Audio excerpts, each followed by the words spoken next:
दोस्तों यूपी में योगी आदित्यनाथ की सरकार है जहां पर राम राज्य चल रहा है और इस राम राज्य में एक बार फिर से देश को झकझोर कर देने वाली हाथरस जैसी दूसरी पार्ट 2 की घटना हो गई है। जी हां, मैं बात कर रही हूं रामपुर की।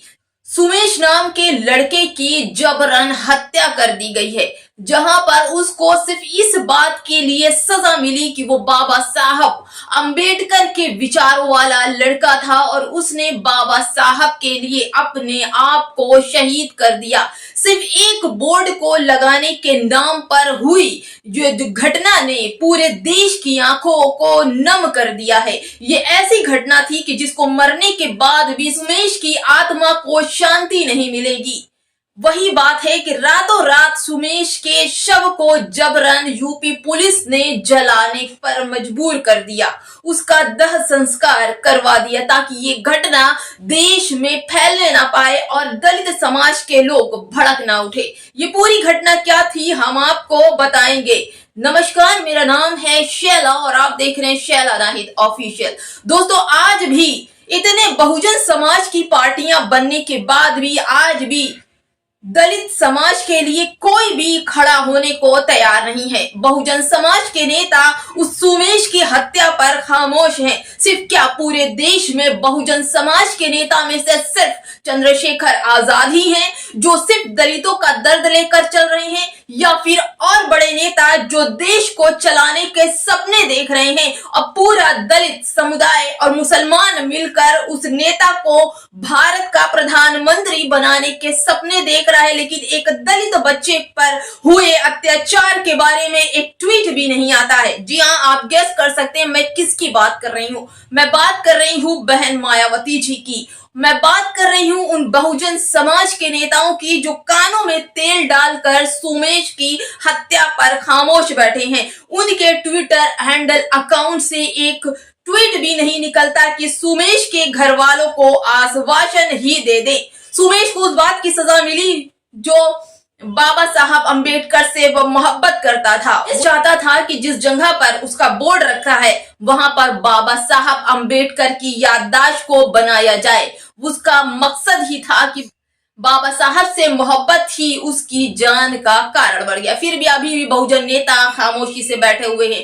पूरा मामला ये था कि रामपुर के सुमेश जो कि 10वीं कक्षा का छात्र था, उसने एक जमीन पर एक अंबेडकर पार्क बनाने के लिए बाबा साहब अंबेडकर का चित्र लगा रखा था। उस चित्र को हटाने के लिए यूपी की दर्जन भर पुलिस और कुछ उनके अपने नेता जो ओबीसी समाज से आते हैं वो सब पहुंच गए उस जगह पर, जबकि शांतिपूर्वक वहां के लोगों ने, महिलाओं ने और बच्चों ने उन पुलिस वालों को वहां से रोकने की कोशिश की, बाबा साहब के चित्र को बचाने की कोशिश की, लेकिन वहां पर बच्चों और महिलाओं पर यूपी की योगी आदित्यनाथ की पुलिस ने लाठीचार्ज कर दिया। उसके बाद जो गोलियां चली, उस गोली में 17 साल का सुमेश मारा गया।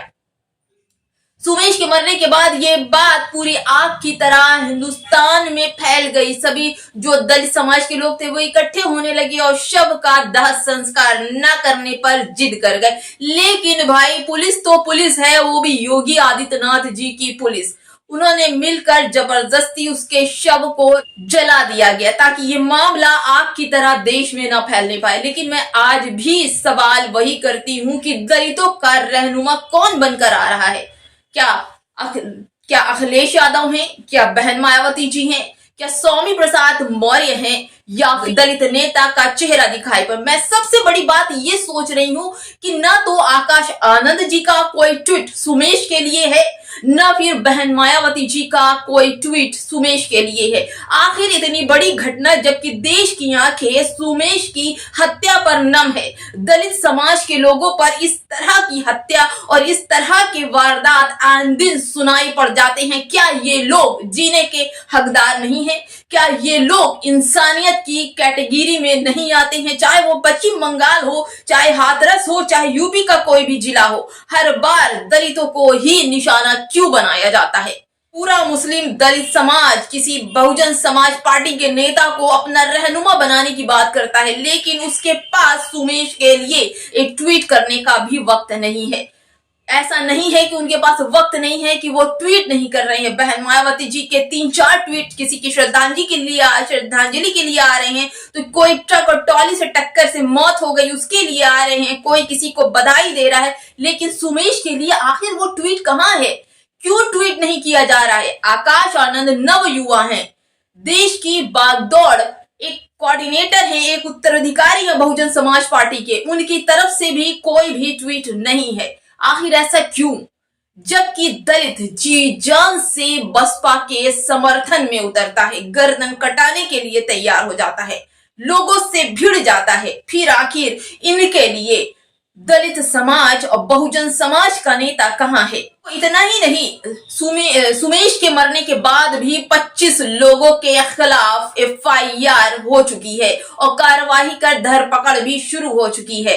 लेकिन सोचने वाली बात है कि हत्या के बाद भी सुमेश और उसके परिवार की अभी तक कोई मदद नहीं, जबकि इन लोगों ने सरकार से सुमेश के परिवार ने कुछ मांगे रखी हैं, जिसमें एक सरकारी नौकरी, 50,000 रुपए और न जाने क्या क्या चीजें। लेकिन सारी चीजें अपनी जगह पर है, लेकिन जिस तरह की घटनाएं आए दिन दलितों और मुस्लिमों पर हो रही हैं, तो आखिर इन लोगों का रहनुमा कौन है?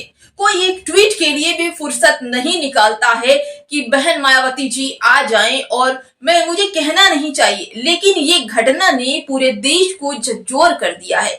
सुमीत जैसी घटनाएं दोबारा ना हो, इसलिए विनम्र पूर्वक योगी आदित्यनाथ जी से आशा है कि वो जल्द ही इस पूरे मामले की कार्यवाही को ध्यान में रखेंगे और इस पर जो दोषी लोग हैं उस पर कड़ी कार्रवाई करेंगे। वैसे सारा मामला इस वक्त योगी आदित्यनाथ के सरकार में है और उनके हाथ में है, जो भी वो फैसला लेंगे सही होगा। लेकिन मैं फिर यही कहती हूँ, खबरें तो बहुत निकलती है, खबरें तो बहुत आती हैं, लेकिन दलित और मुस्लिम समाज का रहनुमा ढूंढने से भी नहीं मिलता। लोग दलितों और मुस्लिमों का बैकफुट पर काम तो करवाते हैं, उनकी सहानुभूति तो लेते हैं, वोट की खातिर बड़े बड़े मुंह तो खोल लेते हैं, लेकिन जब साथ देने की बात आती है तो कोई नहीं आता है। तो क्या किसी ने बहन मायावती जी को मना किया है कि आप सुमेश के घर मत जाइए, कोई एक ट्वीट न कीजिए? आकाश आनंद को मना किया हुआ है कि आप सुमेश के घर मत जाइए, उनके साथ रहनुमाई ना दिखाइए। ये कोई षड्यंत्र है या फिर वोट की खातिर ऐसा कोई पैतरा है, या फिर चंद्रशेखर जब संभल में सरफुद्दीन बर्ग साहब के इंतकाल के बाद वो वहां पर पहुंचे, रामपुर में उनको अंदर जाने नहीं दिया, लेकिन उन्होंने ट्वीट भी किया उसी वक्त कि पुलिस ने उनको अंदर जाने नहीं दिया। उन्होंने कहा कि मेरा परिवार है दलित परिवार और मुझे मेरे परिवार से मिलने से कोई नहीं रोक सकता। और वही हुआ, चंद्रशेखर वहां पहुंचे, दलित परिवार से मिले, सहानुभूति ली, आश्वासन दिया कि हम लोग आपके साथ है। तो क्या चंद्रशेखर को भेजने वाले भी कोई षड्यंत्रकारी हैं कि जाओ तुम दलितों से मिल लो? अरे भाई, बहुत कुछ है।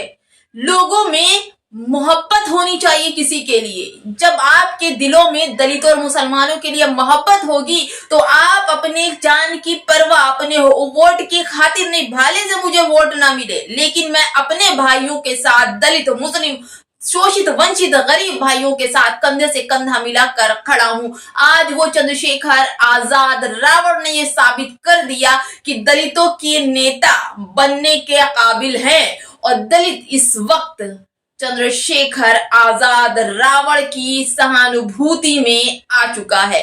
फिर देखते हैं, जो भी हाथ रस जैसी इस घटना ने पूरे देश की आंखों में नम कर दिया, तो क्या यह खबर अब तक न बहन मायावती जी के पास गई, न ही कोऑर्डिनेटर आकाश आनंद के पास गई है। वैसे तो ऐसा नहीं है कि दलितों की खबर वहां तक न पहुंचे, लेकिन अभी तक बहन मायावती जी का कोई ट्वीट नहीं है। देखते रहिए शहराना ऑफिशियल, जो भी खबरें आती हैं हम आप तक जरूर पहुंचाएंगे। नमस्कार।